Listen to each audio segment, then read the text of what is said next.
Hello दोस्तों, आज हम लोग संख्याओं के बारे में पढ़ते हैं। तो आइए और वीडियो स्टार्ट करते हैं। जो हमारी संख्याएं हैं, संख्याएं मेन 10 अंक से बनते हैं। कौन कौन से वो अंक हैं? 0, 1, 2, 3, 4, 5, 6, 7, 8 और 9। ये क्या है? 10 अंक है। इन्हीं सभी का प्रयोग होकर संख्याएँ बनती हैं। जितनी भी संख्याएँ हैं इन्हीं सभी अंकों का प्रयोग होकर बनती हैं। ठीक है। तो जो हमारी संख्याएँ हैं, संख्याओं का छोटा यूनिट क्या होगा? डिजिट होगा, अंक होगा। ठीक है। जो 1 से लेकर 9 तक है, इस जो हमें दिख रहा है ये नंबर भी है और अंक भी है, मतलब संख्या भी है एक, और क्या है? अंक भी है। और इन्हीं का प्रयोग होकर क्या बनता है? संख्या बनता है। अब देखते हैं जो हमारे नंबर होते हैं, संख्याएं होती हैं, वो मेन 2 टाइप होते हैं। और कौन कौन से हैं? वास्तविक संख्या और एक काल्पनिक संख्या। मतलब मेन 2 ही टाइप है। कौन कौन सा है? वास्तविक मिस रियल, काल्पनिक मिस इमेजिनरी नंबर। ठीक है। तो 2 हैं। और एक होता है समृद्ध संख्या। उसको आप लोग, उसमें क्या होता है? वास्तविक और काल्पनिक दोनों मिले हुए होते हैं। तो उसको हम लोग 11 पढ़ेंगे या पढ़ लिए होंगे आप लोग। ठीक है। अब देखते हैं वास्तविक संख्या में क्या क्या होता है। जैसे मान लो 3 हो गया, कहीं पर -5 है, 0 है, ऐसे रूप में है। अगर किसी भी रूप में है तो क्या होगा? वास्तविक में होगा। अगर इस रूप में है, मान लो कोई नंबर हमें दिया गया है और क्या है? माइनस में है और रूट लगा है, तो क्या हो जाएगा? काल्पनिक हो जाएगा। अब इसको हम, जो माइनस लगा है, माइनस का मान क्या होता है? i² होता है। तो इसी को हम ऐसे लिख सकते हैं, इसी को हम ऐसे लिख सकते हैं। तो क्या है? ए वैल्यू और ए वैल्यू बराबर है। अगर ए काल्पनिक होगा, यहाँ पर क्या है? i² अंदर है रूट के, इसको हम बाहर लिख सकते हैं, केवल i हो जाएगा। तो क्या है? तीनों बराबर ही हैं। तो क्या होगा? तीनों ही काल्पनिक होंगे, चाहे जिस रूप में रहेगा। तो अगर इस रूप में अगर कोई भी नंबर रहेंगे तो क्या हो जाएगा? काल्पनिक नंबर। कोई भी नंबर रहेगा अगर इस रूप में, इस तीनों रूप में से अगर किसी रूप में रहेगा, वो क्या होगा? काल्पनिक नंबर हो जाएगा। अब देखते हैं हम लोग वास्तविक संख्या को बारी बारी पढ़ते हैं। वास्तविक संख्या केवल एक होता नहीं है, इसमें बहुत नंबर होते हैं। जैसे कौन कौन से? पूर्ण संख्या हो गया, पूर्णांक संख्या हो गया, उसके बाद प्राकृतिक संख्या हो गया, सम, विषम, उसके बाद भाज्य, अभाज्य, सहभाज्य, जुड़वा भाज्य, ये सब जैसे हो गए, ये सब क्या होते हैं?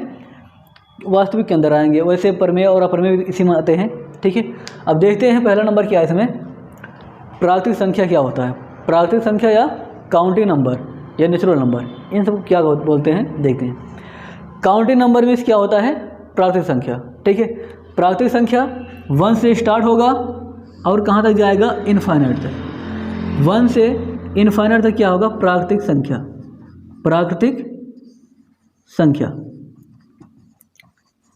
Natural number. ठीक है। इसी को हम क्या बोलते हैं? काउंटिंग नंबर भी बोलते हैं। काउंटिंग नंबर, काउंटिंग नंबर मतलब ऐसा नंबर जिसको हम किसी वस्तु को गिनने में प्रयोग करते हैं, वो क्या कहलाएगा? प्राकृतिक संख्या या काउंटिंग नंबर। जब हम लोग गिनती स्टार्ट करते हैं 1 से, ऐसा नहीं 0 स्टार्ट करते होंगे। तो काउंटिंग नंबर क्या है? 1 से लेकर इनफाइनाइट तक। इनफाइनाइट मीन्स क्या होता है? अनंत तक ना। जैसे 1, 2, 3, 4, 5, 6, 7, 8, 9, 10, ये सब क्या है? काउंटिंग नंबर है। अभी आगे नंबर यहाँ पर क्या है? बहुत नंबर हैं। डॉट मीन्स क्या होता है? इसके आगे बहुत नंबर होते हैं। तो ये सभी क्या है? प्राकृतिक संख्या है। ओके। अब देखो हुआ कि ये जब हम लोग कोई भी बस गिनते थे, इसका प्रयोग करते थे, लेकिन उसमें होता क्या था? 1 से लेकर 9 तक संख्या यूज होता ही था, लेकिन उसमें क्या था? 0 भी यूज होने लगा था। 0 भी, जैसे 10 हो गया, 20 हो गया, 100 हो गया, इन सब क्या होता? 0 ऐड होता था। तो 0 उसमें यूज होता था। लेकिन हुआ ये कि इसमें हमें जो प्राकृतिक संख्या में दिया गया था, इसमें 0 था ही नहीं। तो हुआ ये, वैज्ञानिकों ने जो गणितज्ञ थे वो क्या किए, वहाँ से उनको 0 भी कहीं से खोज के लाना पड़ा। तो 0 जब इसमें ऐड कर लिए तो क्या बन गया? ये संख्या हमारा पूर्ण संख्या बन गया। पहले अधूरा था, किसके कारण? 0 इसमें नहीं था। तो क्या हुआ? इसमें जब 0 आ गया तो ये नंबर कैसा बन गया? हमारा पूर्ण संख्या। तो 0 से जब स्टार्ट हो जाएगा तो ये क्या हो जाएगा? पूर्ण संख्या। पूर्ण संख्या, पूर्ण संख्या मीन्स होल नंबर। पूर्ण संख्या मीन्स क्या होगा? Whole number. Whole number. जब प्राकृतिक संख्या में 0 ऐड हो गया तो संख्या क्या होगी? पूर्ण हो गई। तो पूर्ण संख्या बन गई, होल नंबर हो गया। अब देखो यहाँ से 0, 1, 2, 3, 4, 5, 6 ये सभी क्या है? पूर्ण है। लेकिन 1, 2, 3, 4, 5, 6 केवल क्या है? ये प्राकृतिक है ना। 1, 2, 3, 4, 5, 6 प्राकृतिक भी है और पूर्ण भी है। लेकिन 0 क्या है? 0 क्या है? केवल पूर्ण संख्या है, प्राकृतिक नहीं है। ओके। अब देखते हैं 0 जो इस साइड में जो नेगेटिव वाले मान है, इनको और इनको सबको क्या कहेंगे? सबको क्या सकते हैं ना। अगर हमें पूरे नंबर लेना है, जो नंबर हमें दिख रहा है संख्या रेखा पर, ये हमारा क्या है, संख्या रेखा है ना।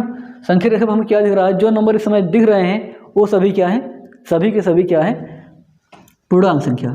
पूर्णांक संख्या, संख्या रेखा पर जो हमें दिख रहा है इस समय वो नंबर क्या होंगे, पूर्णांक संख्या होंगे। पूर्णांक संख्या, इंटीजर नंबर, इंटीजर नंबर। तो प्राकृतिक क्या हुआ है, 1 से लेकर इनफाइनाइट तक प्राकृतिक होगा। जब प्राकृतिक 0 ऐड हो जाए क्या हो जाएगा, पूर्ण संख्या हो जाएगा। और जब इसमें हम नेगेटिव भी मिला लेंगे तो क्या बन जाएगा, पूर्णांक संख्या बन जाएगा। अब पूर्णांक संख्या में देखोगे ये सभी नंबर क्या है, पूर्णांक हैं। और जो हमारा 0 है ये क्या है, पूर्णांक भी है और पूर्ण भी है। लेकिन यहाँ से देखोगे 1 2 3 4 5 ये क्या है, प्राकृतिक भी है, पूर्णांक भी है और पूर्ण भी है और पूर्णांक भी है। क्यों, क्योंकि ये तीनों में आ रहा है। ठीक है, तो हमारे से अब देखना हमें ए है, इसमें जो 0 की दाहिनी साइड होगी ये सब क्या होंगे, प्लस होंगे।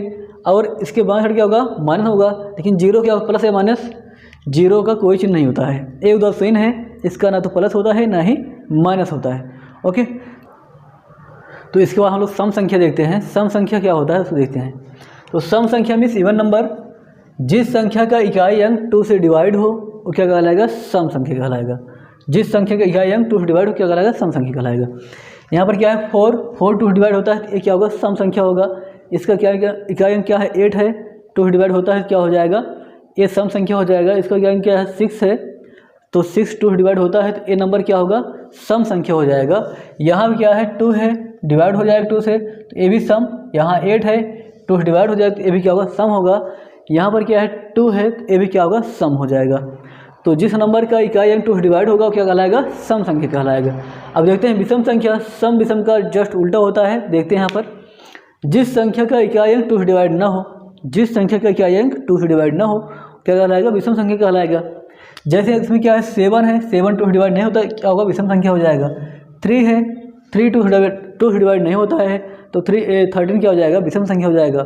यहाँ पर क्या है, 5 है, 5 2 से डिवाइड नहीं होता है तो 35 क्या हो जाएगा, विषम हो जाएगा। यहाँ पर 9 है, 9 2 से डिवाइड नहीं होता है तो 99 क्या हो जाएगा, विषम संख्या हो जाएगा। ऐसे ही देखो 7 है, 2 से डिवाइड नहीं होगा, 1 भी 2 से डिवाइड नहीं होगा तो ये सब क्या होंगे, विषम संख्या हो जाएंगे। अब देखते हैं इसके बाद हम लोग अभाज्य संख्या क्या होता है, प्राइम नंबर। जो संख्या केवल 2 ही संख्याओं से विभाज्य हो वो क्या कहलाएगा, अभाज्य संख्या कहलाएगा। उसमें 2 संख्या कौन कौन सा होगा, पहला संख्या 1 होगा और दूसरा वह स्वयं संख्या होगा जिससे वो कटेगा। ठीक है, जैसे यहाँ पर देखो 2 हमें दिया गया है। अब 2 में चेक करना है ये भाज्य है, अभाज्य है कि नहीं है ना। तो 2 किससे किससे कटेगा, 2 1 से कटेगा और 2 से कटेगा। मतलब इसका केवल 2 ही फैक्टर होगा। जो हमारा 2 है ये केवल 2 ही संख्याओं से विभाज्य होगा। किससे किससे, 1 से और अपने आप से। अपने आप मतलब 2 से कटेगा और 1 से कटेगा तो क्या होगा, हमारा अभाज्य हो जाएगा। 5 है, 5 किससे कटेगा, किससे विभाज्य होगा, 1 से विभाज्य होगा और अपने आप से, मतलब 1 से और 5 से विभाज्य होगा। तो 5 हमारा क्या होगा, अभाज्य संख्या अभाज्य संख्या हो जाएगा। 11 क्या है, 11 1 से कटेगा और 11 से कटेगा, मतलब 1 से कट रहा है और स्वयं से कट रहा है तो 11 क्या हो जाएगा, अभाज्य संख्या हो जाएगा। इसी प्रकार 13 है, 13 1 से कटेगा और 17 से कटेगा तो ये भी क्या हो जाएगा, अभाज्य हो जाएगा। ऐसे ही सब देखो क्या होगा, अभाज्य हो जाएगा। अब देखते हैं सभाज्य संख्या। सा मीन्स क्या होता है, 7 अभाज्य ना। देखते हैं यहाँ पर सभाज्य को प्राइम नंबर, ऐसे 2 संख्याएं जिनका एचसीएफ 1 हो। ऐसे 2 संख्याएं जिनका एचसीएफ क्या हो, 1 हो। जैसे यहाँ पर देखो 4 और 9 है, इसका एचसीएफ निकल क्या आएगा, 1 ही आएगा। 4 और 9 में कुछ कॉमन मिलेगा नहीं, केवल 1 के अलावा, तो 1 क्या होगा, हमारा एचसीएफ हो जाएगा। तो हमारे ये दोनों क्या हो गए आपस में, 4 और 9 आपस में क्या है, सभाज्य संख्याएं हैं। 3 और 2 में एचसीएफ क्या आएगा, 1 आएगा। तो 3 और 2 आपस क्या है, को प्राइम नंबर है, सभाज्य है। यहाँ पर क्या है, 18 है और 25 है, इनका एचसीएफ क्या आएगा, 1 ही आएगा। तो ये भी क्या होंगे, सभाज्य हो जाएंगे। यहाँ पर क्या 31 और 26 है, इनका एचसीएफ क्या है, 1 है, तो ये भी क्या होगा, सभाज्य हो जाएगा। तो अब हम इसके बाद देखते हैं जुड़वा अभाज्य संख्या, ट्विन प्राइम नंबर। ऐसी 2 अभाज्य संख्याएं जिनके बीच का अंतर 1 हो वो क्या कहलाएगा, जुड़वा अभाज्य संख्या। ऐसी 2 अभाज्य संख्याएं जिनके बीच का अंतर 1 हो, जुड़वा अभाज्य संख्या कहलाएंगी। जैसे यहाँ पर 3 और 5 है, इनके बीच का अंतर क्या आएगा, 1 आएगा। दोनों क्या है, अभाज्य संख्या है। 3 अभाज्य है और 5 भी क्या है, अभाज्य है। दोनों बीच का अंतर क्या है, 1 है, तो क्या होगा, जुड़वा अभाज्य संख्या कहलाएगा। वैसे 11 और 13 बीच का अंतर कितना आएगा, 1 ही आएगा, तो ये भी क्या कहलाएंगे, जुड़वा अभाज्य कहलाएंगे। यहाँ पर 17 में क्या है, अभाज्य है और 19 क्या अभाज्य है, बीच के अंतर क्या है, 1 है, तो ये क्या होगा, जुड़वा अभाज्य हो जाएगा। ठीक है, अब देखते हैं भाज्य संख्या क्या होती है, कंपोजिट नंबर। जो संख्या एक और स्वयं के अलावा किसी जो संख्या एक और स्वयं के अलावा किसी और से भी विभाज्य हो। जो संख्या एक और स्वयं के अलावा किसी और से भी विभाज्य, मतलब इसमें 3 संख्या से कटना अनिवार्य है। जैसे यहाँ पर 4 हमारा है, 4 किससे किससे कटेगा, 1 से कटेगा, 2 से कटेगा और 4 से कटेगा। 1 से भी विभाग चला जाएगा इसमें, 2 से भी और 4 से भी। तो एक क्या हो रहा है, 1 और स्वयं के अलावा किसी और से कट रहा है, तो 4 हमारा क्या होगा, भाज्य हो जाएगा। यहाँ पर 6 किससे कट रहा है, 1 से, 2 से, 3 से और 6 से, ये 4 नंबर से कट रहा है, तो ये हमारा क्या हो जाएगा, भाज्य संख्या हो जाएगा। 24 ये किससे कटेगा, 1 से, 3 से, 2 से, 6 से, 8 से, 12 से, 14 से, 24 से, तो एक क्या होगा, ये हमारा भाज्य हो जाएगा। तो भाज्य होने के लिए क्या होगा, भाज्य संख्या करने के लिए कम से कम 3 अंक होने चाहिए, मतलब 3 अंक से कोई भी संख्या करनी चाहिए तब भाज्य होगी। अब इसमें एक बात ये हो सकती है, जो सबसे छोटी भाज्य संख्या क्या होती है, 4 होता है। सबसे छोटी प्राकृतिक भाज्य संख्या क्या होगी, 4 होगा। ठीक है, अब देखते हैं इसके बाद परिमेय संख्या, रेशनल नंबर। जिस संख्या को p/q रूप में लिखा जा सकता है और q का मान 0 नहीं होगा, q नॉट इक्वल टू 0, मतलब q का मान 0 नहीं होगा, वो क्या होगा, परिमेय संख्या। जैसे यहाँ पर 13 है, इसको हम 13/1 लिख सकते हैं, p/q रूप में हो जाएगा, तो क्या होगा, परिमेय हो जाएगा। ये तो हमें p/q रूप दिख ही रहा है, तो परिमेय हो ही गया है। -31/1 हो जाएगा, तो क्या हो जाएगा, a परिमेय हो जाएगा। -11/13 है ही, इसको हम p/q रूप लिख सकते हैं, क्योंकि यहाँ पर रिपीट हो रहा है, 3737 बार बार आएगा, रेगरिंग वाला सवाल है, इसको हम लिख सकते हैं p/q रूप, इसको लिख पाएंगे। और ये भी क्या रेगरिंग चढ़ा है, इसको हम p/q रूप लिख पाएंगे। यहाँ पर क्या हो रहा है, 9.3 यहाँ पर नंबर चेंज हो रहे हैं, लेकिन इसके बाद क्या है, आगे बढ़ाया नहीं गया, मतलब इसके बाद और संख्या नहीं आएगी, यहाँ पर स्टॉप हो गया है, तो ये संख्या हमारी क्या होगी, परिमेय होगी, अपरिमेय नहीं होगी। कुछ लोग ये सोचेंगे मतलब पॉइंट के बाद हम सभी नंबर चेंज हो रहे हैं, अपरिमेय हो जाएगा। अपरिमेय क्यों नहीं होगा, क्योंकि इसके बाद यहाँ पर समाप्त हो गया नंबर, इसको हम पॉइंट में लिख सकते हैं, बटा में लिख सकते हैं। कैसे, इसको पॉइंट हटाएंगे, इतना 1 लिखेंगे, उसके बाद 0 बढ़ा सकते हैं, p/q रूप में लिख पाएंगे, तो हमारा क्या होगा, परिमेय हो जाएगा। अपरिमेय क्या होगा, जिस संख्या को p/q रूप में नहीं लिख सकते हैं वो क्या हो जाएगा, अपरिमेय हो जाएगा। जैसे यहाँ पर दिया 5 पॉइंट ये सब नंबर दिए, उसके बाद क्या है, लास्ट में डाट दिया है, मतलब इसके बाद भी नंबर बहुत है, तो यहाँ पर नंबर दोनों रिपीट हो रहा है और नंबर क्या है, अलग अलग है, तो क्या हो जाएगा, अपरिमेय हो जाएगा। और पाई क्या है, अपरिमेय संख्या है ही। पाई के मान 22/7 होता है, 22/7 क्या परिमेय है, जबकि क्या है, अपरिमेय है। इसको देखो, इजेड जो पाई का मान हमारा होता है, इजेड 22/7 नहीं होता है, थोड़ा सा डिफरेंस होता है, इसलिए 22/7 क्या है, परिमेय है और ये क्या है, अपरिमेय है।